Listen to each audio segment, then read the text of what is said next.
प्रभु तेरी वाणी जीवन की रोटी, नैनों की ज्योति अंधेरा मिटाती।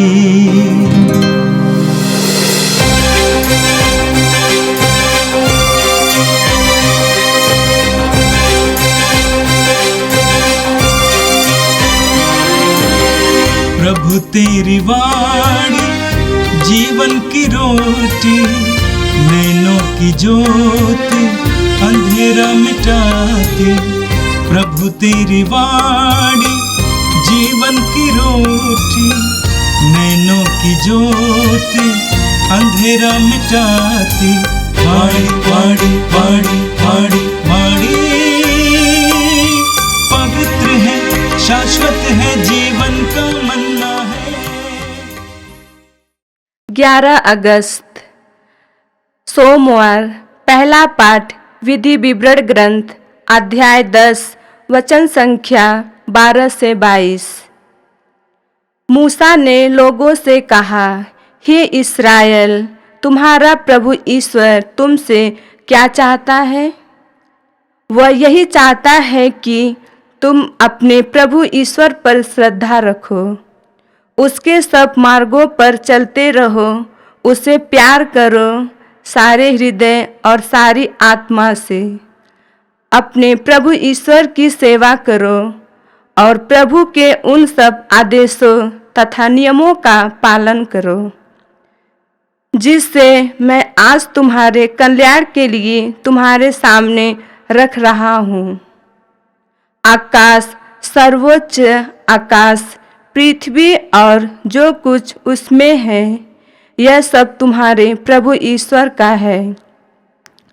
फिर भी प्रभु ने तुम्हारे पूर्वजों को प्यार किया और उनको अपनाया है। उनके बाद उसने उनके वंशजों को अर्थात तुमको सभी राष्ट्रों में से अपनी प्रजा के रूप में चुन लिया, जैसे कि तुम आज हो।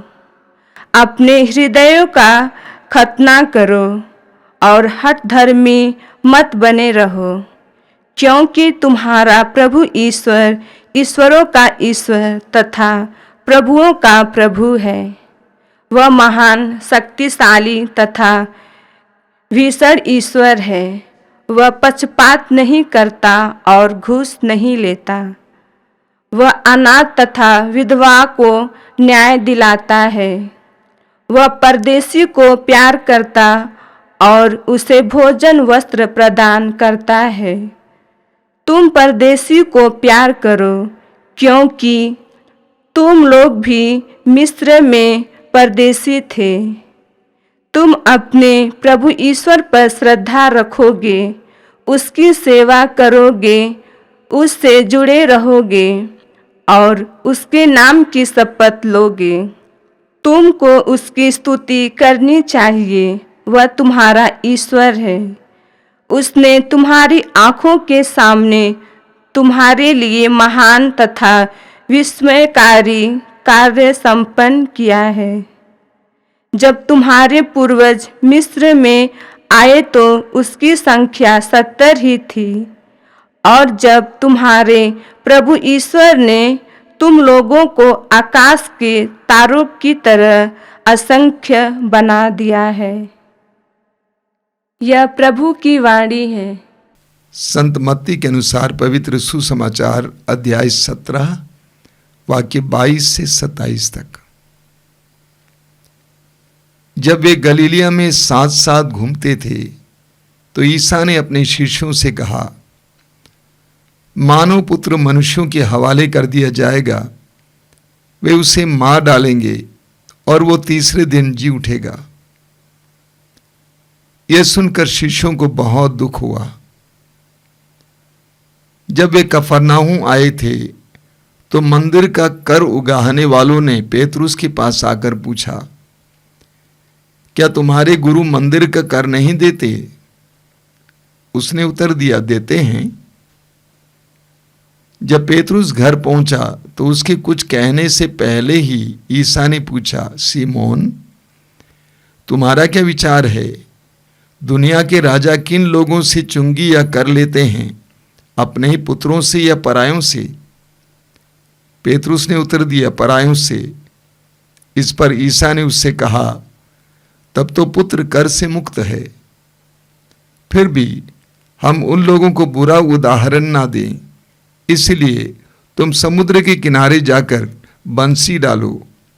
जो मछली पहले फंसेगी उसे पकड़ लेना और उसका मुंह खोल देना। उसमें तुम्हें एक सिक्का मिलेगा, उसे ले लेना और मेरे तथा अपने लिए उनको दे देना। ये प्रभु का दिव्य सुसमाचार है। ख्रिस्त प्रभु की जय। और आज का पहला पाठ विधि विवरण ग्रंथ के अध्याय 10 से लिया गया था। मूसा इस्राएली जनता को अगुवाई दे रहे थे और मूसा जनता को समझाते थे। ईश्वर के विचारों को मूसा लोगों को बताते थे। ईश्वर क्या चाहता है। आज के पाठ में हमें बहुत सुंदर वचन पढ़ने को मिला। मूसा ने लोगों से कहा, इस्राएल, तुम्हारा प्रभु ईश्वर तुमसे क्या चाहता है? वह यही चाहता है कि तुम अपने प्रभु ईश्वर पर श्रद्धा रखो, उसके सब मार्गों पर चलते रहो, उसे प्यार करो, सारे हृदय और सारी आत्मा से अपने प्रभु ईश्वर की सेवा करो और प्रभु के उन सब आदेशों तथा नियमों का पालन करो जिन्हें आज मैं तुम्हारे कल्याण के लिए तुम्हारे सामने रख रहा हूं। मूसा ने लोगों से कहा 3 बातें। ईश्वर तुमसे क्या चाहता है? सबसे पहले श्रद्धा, विश्वास, भय, भक्ति। दूसरा, ईश्वर के आदेशों का पालन करते हुए ईश्वर के मार्ग पर चलना, ईश्वर के बताए हुए मार्ग पर चलना, उसके आदेशों का पालन करते हुए। तीसरा है उस ईश्वर से प्यार करना, उसकी सेवा करना। ये तुम्हारे लिए कल्याणकारी है। हम निर्गमन ग्रंथ के अध्याय 23 वाक्य 25 में कहते हैं, प्रभु कहते हैं, तुम अपने प्रभु ईश्वर की सेवा करोगे, वह तुम्हारे अन्न जल पर आशीर्वाद देगा और मैं तुमसे बीमारियां दूर रखूंगा। प्रभु कहते हैं तुम अपने प्रभु ईश्वर की सेवा करोगे, आराधना करोगे, वह तुम्हारे अन्न जल पर आशीर्वाद देगा और मैं तुमसे बीमारियां दूर रखूंगा। आगे मूसा कहते हैं, प्रभु ने तुम्हारे पूर्वजों को प्यार किया और उनको अपनाया है। उनके बाद उसने उनके वंशजों को अर्थात तुमको सभी राष्ट्रों में से अपनी प्रजा के रूप में चुन लिया है, जैसा कि तुम आज हो। अपने हृदयों का खतना करो और हठधर्मी मत बने रहो। प्रभु तुम्हारा प्रभु ईश्वर ईश्वरों का ईश्वर, प्रभुओं का प्रभु है। वो महान शक्तिशाली तथा भीषण ईश्वर है। वह पक्षपात नहीं करता, वह घूस नहीं लेता, वह अनाथ तथा विधवा को न्याय दिलाता है। वह परदेशी को प्यार करता और उसे भोजन वस्त्र प्रदान करता है। मूसा कहते हैं तुम अपने प्रभु ईश्वर पर श्रद्धा रखोगे, उसकी सेवा करोगे, उससे संयुक्त रहोगे और उसके नाम की शपथ लोगे। तुमको उसकी स्तुति करनी चाहिए, वह तुम्हारा ईश्वर है। उसने तुम्हारी आंखों के सामने तुम्हारे लिए महान तथा विस्मयकारी कार्य संपन्न किए हैं। अंत में मूसा कहते हैं जब तुम्हारे पूर्वज मिस्र आए थे तो उनकी संख्या 70 ही थी और अब तुम्हारे प्रभु ईश्वर ने तुम लोगों को एक महान राष्ट्र बना दिया है। मूसा इस्राएलियों को याद दिलाते हैं कि जब तुम्हारे पूर्वज याकूब अपने पुत्र पौत्रों के साथ मिस्र आए थे वे सिर्फ 70 थे। आज तुम हजारों की संख्या में बन गए हो और तुम एक महान राष्ट्र बन गए हो।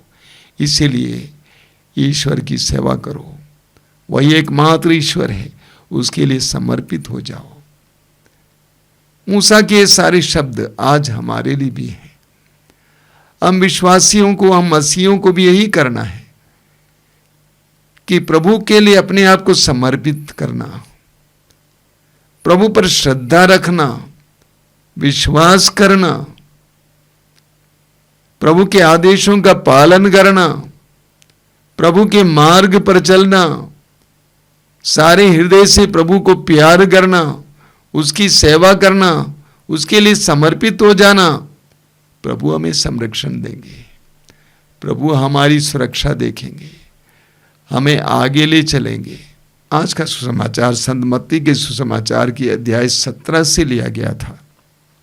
आपने सुना, जब वे गलीलिया में साथ साथ घूमते थे तो ईसा ने अपने शिष्यों से कहा, मानव पुत्र मनुष्यों के हवाले कर दिया जाएगा, वे उसे मार डालेंगे और वो तीसरे दिन जी उठेगा। सुसमाचारों में हम पढ़ते हैं कि प्रभु यीशु बार बार अपने दुख भोग के बारे में भविष्यवाणी करते थे। इसका तात्पर्य क्या है? प्रभु यीशु को अपना मिशन मालूम था, अपना कार्य मालूम था। प्रभु को यह भी मालूम था कि मेरा मिशन आसान नहीं है, कठिन है, मुझे कांटों के मार्ग पर चलना है, मुझे दुख भोग के मार्ग पर चलना है। प्रभु को मालूम था कि मेरे मिशन का अंत कुछ इस प्रकार हो सकता है कि लोग मुझे मार डालेंगे। इसके बावजूद प्रभु ने अपना मार्ग नहीं बदला, संसार के साथ, धर्मगुरुओं के साथ समझौता नहीं किया। हम यूहन्ना के सुसमाचार के अध्याय 6 में पढ़ते हैं, जब प्रभु ने अपने शरीर और रक्त के बारे में शिक्षा दी, बहुत से लोग उठकर चले गए। प्रभु ने अपने प्रिय शिष्यों की ओर देखकर उनसे पूछा, क्या तुम भी जाना चाहते हो? प्रभु ने समझौता नहीं किया।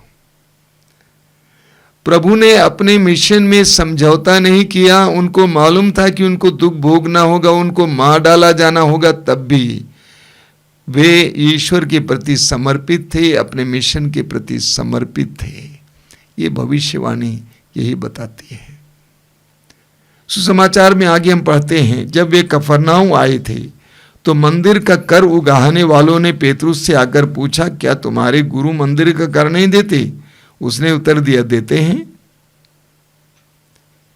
यहूदियों का एकमात्र मंदिर था यरूशलेम मंदिर, और उस मंदिर के रख रखाव के लिए यहूदियों को कर देना पड़ता था, चुंगी देना पड़ता था। ये जायज था और प्रभु यीशु भी दिया करते थे। जब पेतरुस घर आया तो प्रभु यीशु ने पेतरुस के कहने से पहले ही पेतरुस से पूछा, क्या राजा के पुत्र को, राजकुमार को अपने राजा को कर देने की आवश्यकता है? उसने कहा, नहीं तो। प्रभु यीशु इशारा कर रहे थे। यीशु के लिए यरूशलेम मंदिर उनके पिता का भवन था। 12 साल की उम्र में जब वो खो गए थे मंदिर में, उसकी माँ और पिता यूसुफ उनकी खोज में आए। माँ मरियम ने कहा कि पुत्र, तुमने हमारे साथ ऐसा क्यों किया? तो प्रभु ने कहा कि आपको नहीं मालूम था कि मैं अपने पिता के भवन में होऊंगा। यीशु के लिए यरूशलेम मंदिर उनके पिता का भवन था। सुसमाचारों में हम पढ़ते हैं कि प्रभु यीशु एक बार उस यरूशलेम मंदिर में इस प्रकार प्रवेश किए और उस मंदिर के परिसर को साफ कर दिए और कहा, लिखा हुआ है, ईश्वर कहता है कि मेरा भवन प्रार्थना का भवन होगा। उनके दिल में उस मंदिर के प्रति प्रेम था। यीशु अपने व्यक्तिगत जीवन में अनुभव करते थे कि मैं ईश्वर का पुत्र हूँ, ईश्वर मेरा पिता है। इसीलिए प्रभु ने पूछा, क्या पुत्रों को कर देना जरूरी है? पेतरुस ने कहा, आवश्यकता नहीं। इसके बावजूद प्रभु ने कहा, फिर भी हम उन लोगों को बुरा उदाहरण ना दें, इसीलिए तुम समुद्र के किनारे जाकर बंसी डालो, जो मछली पहले फंसेगी उसे पकड़ लेना, उसके मुंह में एक सिक्का होगा, ले जाकर दे देना। प्रभु यीशु मनुष्य बने, ईश्वर थे, ईश्वर की बराबरी कर सकते थे। फिलिपी अध्याय 2 वाक्य 6 में लिखा हुआ, 6-7 में। लेकिन यीशु मनुष्य बने, एक यहूदी बने, इस्राएली बने, और जिस तरह अन्य यहूदी नियमों का पालन करते थे, यीशु भी उन नियमों का पालन करते थे। यीशु पूरी तरह से एक मनुष्य बने, यहूदी बने, इसीलिए प्रभु कहते हैं हम दूसरों को बुरा उदाहरण ना दें। हालांकि प्रभु के विचार कुछ अलग थे, इसके बावजूद प्रभु ने इस बात का ख्याल किया कि मैं दूसरों के लिए बुरा उदाहरण ना बनूं। कभी कभी हमारे विचार कुछ अलग हो सकते हैं, मेरे भी विचार कुछ अलग हैं, लेकिन मैं दूसरों के लिए बुरा उदाहरण ना बनूं इसका ख्याल करता हूं। प्रभु ने इसका ख्याल किया। आइए हम प्रार्थना करें। प्रभु यीशु, धन्यवाद देते हैं आज की पाठ के लिए, धन्यवाद देते हैं तेरे उदाहरण के लिए। तू मनुष्य बना, मनुष्य की तरह बना, मनुष्य के हर परिस्थिति में सहभागी हुआ। ईश्वर का पुत्र होने के बावजूद तू दूसरों के लिए भी एक उदाहरण बना, आदर्श बना। प्रभु, हम तुझसे प्रार्थना करते हैं जिस तरह तेरे दिल में, तेरे मन में अपने मिशन के प्रति पूर्ण समर्पण था, उसी तरह हम भी अपने मिशन को, अपने कार्य को जान सके और उसके प्रति पूरी तरह से समर्पित हो सके। ए प्रभु यीशु, इन वचनों को सुनने वाले मेरे भाई बहनों को आशीर्वाद देना। आज का संपूर्ण दिन उनके लिए आशीष का दिन बने, अनुग्रह का दिन बने। हमारी प्रार्थना को ग्रहण कर, आमीन।